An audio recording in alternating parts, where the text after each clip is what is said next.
बिस्मिल्लाहिर्रहमानिर्रहीम। हमारा टॉपिक चल रहा है रूल्स ऑफ वेल्थी पीपल, कि वेल्थी बनने के लिए कौन से रूल्स हैं। पहला था कंट्रोल, दूसरा था नीड, तीसरा था एक्सेप्शनलिज्म। आज जो फाइनल रूल है वो है कैश फ्लो का। कैश जो है वो ब्लड होता है बिज़नेस का भी, और आपकी इकोनॉमिक सिचुएशन जो है ना उसका ब्लड जो है वो कैश होता है। अगर आपका कैश फ्लो ठीक नहीं होगा तो फिर आप पुअर रहेंगे और रिच नहीं बन सकते। कैश फ्लो से मुराद ये है कि कैश का इन होना और कैश का आउट होना। कहाँ से इन होता है, क्या रिसोर्सेज हैं जिससे कैश आपके पास आता है, और कौन कौन सी ऐसी रिसोर्सेज है जहाँ पे कैश आपका चला जाता है। जब तक आप इसको अंडरस्टैंड नहीं करेंगे आप रिच नहीं हो सकते।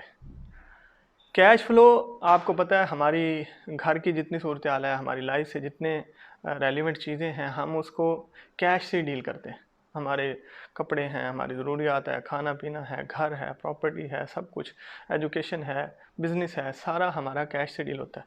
अगर हमारा कैश इनफ्लो कम होगा और आउटफ्लो ज़्यादा होगा तो हम हमेशा गरीब रहेंगे, हम रिच नहीं बन सकते।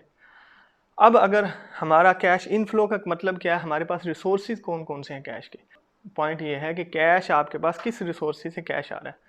अगर कैश एक्टिव रिसोर्सेज से आ रहा है, जिसको हम कहते हैं एक्टिव इनकम, तो आप हमेशा जो है ना वो पुअर रहेंगे। और अगर आप रिच होंगे भी तो काफ़ी टाइम लगेगा उसके अंदर, यानी 10 15 20 साल लग जाएंगे सेविंग करते करते। उसके बाद आप छोटा सा आप अपना कोई एसेट या प्रॉपर्टी बना के समझते हैं हम अमीर हो चुके हैं। याद रखें, ये जो हम प्रॉपर्टी बनाते हैं और जिसको हम एसेट समझते हैं, गाड़ी या हमारे घर, ये हमारा जो है ना ये एसेट नहीं होता, ये लाइबिलिटी है। ये हमारी जिम्मेदारी है, घर को मेंटेन करना है। घर आपको मंथली एक्सपेंसेस के लिए कुछ नहीं दे रहा तो ये आपकी लाइबिलिटी है। इसी तरह गाड़ी की रिपेयरिंग है, गाड़ी की मेंटेनेंस है, उसके ऊपर जो हम खर्चे करते हैं वो भी एसेट नहीं है, वो आपका क्या है, आपकी लाइबिलिटी है। तो जो लोग कैश इनफ्लो के साथ आउटफ्लो इस तरह करें कि वो फेक एसेट के ऊपर लगा दें। फेक एसेट का मतलब है हम ये समझते हैं कि गाड़ी और घर एसेट है और वो रिसोर्स ऑफ इनकम जनरेट नहीं करते, आपका कैश दोबारा आपकी पॉकेट में नहीं लाते, तो कभी भी आप उससे अमीर नहीं बन सकते। वो आपको पुअर कर देंगे, वो आपको हमेशा आपके ऊपर जिम्मेदारियां ला के रखेंगे और हमेशा फाइनेंशियली हम डिस्टर्ब रहेंगे, फ्रीडम ऑफ लाइफ नहीं होगी। तो अगर हमारे पास इनकम जो है कैश इनफ्लो वो हमारे पास हो, पैसिव हो, जो एक्टिव नहीं है, पैसिव है। मकसद क्या है पैसिव का, कि मैं जाग रहा हूँ, मैं सो रहा हूँ, मैं वहाँ पे काम कर रहा हूँ या नहीं कर रहा, मेरी इनकम जनरेट होती रहे, तो उसको कहते हैं पैसिव इनकम। जब पैसिव इनकम से रिसोर्सेज आएंगे और मेरी इनकम आएगी तो उसके बाद मैं अमीर होना शुरू हो जाऊँगा। लेकिन अब उसके बाद मुझे ये भी देखना है कि मेरे एक्सपेंसेस किधर हैं, कैश आउटफ्लो किधर जा रहा है। अगर मेरा कैश आउटफ्लो मैंने उन चीज़ों पर लगा दिया जो लोग ये समझते हैं कि इससे इंसान अमीर होता है। याद रखें, अमीर होने में और अमीर दिखने में बड़ा फ़र्क होता है। आप समझते हैं कि यार मैंने गाड़ी बंगला, अच्छे ब्रांड का मोबाइल और ये सारी चीज़ें, अच्छे ब्रांड के कपड़े पहन लिए तो मैं अमीर हूँ, ऐसी बात नहीं है। अमीर वो शख्स होता है जो अपनी टाइम देने के बावजूद, अपना टाइम ना भी दे उसके बावजूद उसका सर्वाइवल चलता रहे, उसके घर के और उसका जो है ना फाइनेंशियल वो इतना स्ट्रांग हो कि उसको किसी के ऊपर डिपेंडेंसी ना हो, ना अपने ऊपर डिपेंडेंसी हो, तो उसको कहते हैं वो रिच है। और उसके बाद उसकी कितनी नस्लें उसके कैश पर, उसकी इनकम पर, और वो जो इनफ्लो है कैश का, जहाँ से उसके पास पैसा आ रहा है, कितनी देर तक उस पे सर्वाइव कर सकते हैं और वो उनके घर वालों को, उनकी फैमिली को सपोर्ट कर सकता है वो सिस्टम, उसको कहते हैं कि वो अमीर है। जितना लॉन्ग टर्म वो चलेगा, फिर हम समझते हैं कि यार अगर मेरा पैसा 10 साल के लिए काफ़ी है मेरे बच्चों के लिए, तो मैं 10 साल मैं थोड़ा सा अमीर हूँ, ज़्यादा नहीं हूँ। यानी मैं अमीरों की लिस्ट में थोड़ा सा आ रहा हूँ कि 10 साल बगैर कमाए, बगैर मेरे मेहनत के मेरे घर का और मेरे बच्चों का और फैमिली का सारा सिस्टम चल रहा है और मेरे पास पैसिव इनकम आ रही है, तो फिर मैं समझता हूँ मैं अमीरों की लिस्ट में आ गया। और अगर मेरी 1 या 2 नस्लें उसी सिस्टम के ऊपर सर्वाइव कर लें तो फिर मैं समझूंगा क्या है कि अब मैं रिच हूँ। तो रिच उसको कहते हैं जिसके पास ये नहीं है कि आज गाड़ी और बंगला और ये घर जो है ना शो अप उसका रिच जैसा है, तो उसको रिच कहते हैं। नहीं, आपका कैश फ्लो आपको समझाता है कि आप रिच हैं या पुअर हैं।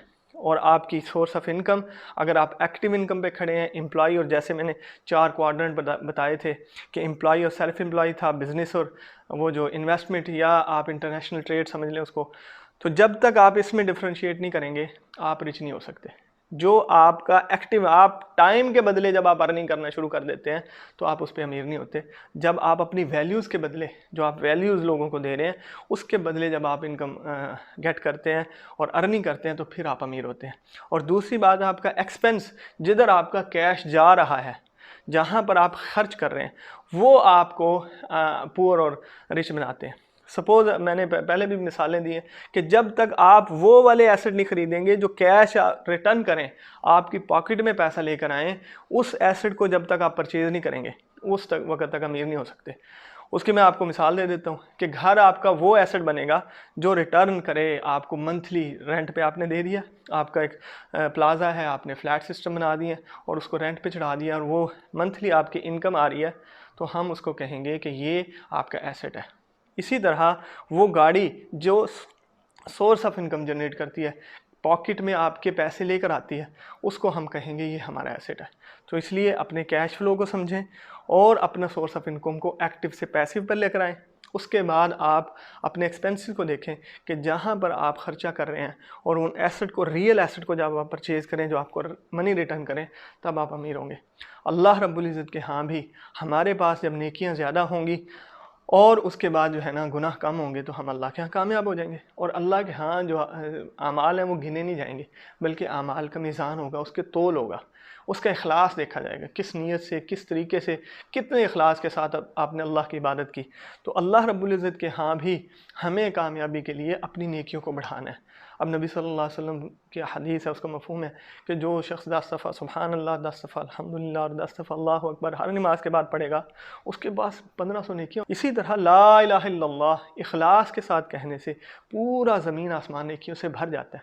और हम अक्सर लोगों से कहते हैं कि यार हमारे लिए दुआ करें, हमारे मसाइल हैं, हम परेशान हैं या हम बीमार हैं, सेहत के लिए दुआ करें। तो वो कहते हैं यार मैं बहुत गुनाहगार हूँ, आप किसी और से दुआ करें।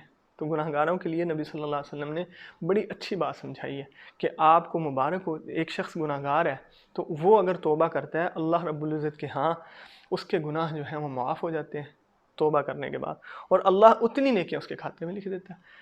तो भाई जो इनके पास गुनाह ज़्यादा है उनके पास मौका है, सिर्फ अल्लाह से तौबा करें। और तौबा का मतलब ये है अल्लाह से इखलास के साथ कहें, अल्लाह आज के बाद मैं ये गुनाह नहीं करूँगा, और उस पर नदामत हो, तो अल्लाह रब्बुल इज़्ज़त उसके गुनाह माफ़ कर देंगे और उतनी ही नेकियां उसके खाते में लिख देंगे, तो वो शख्स सबसे ज़्यादा नेकियों वाला हो जाएगा।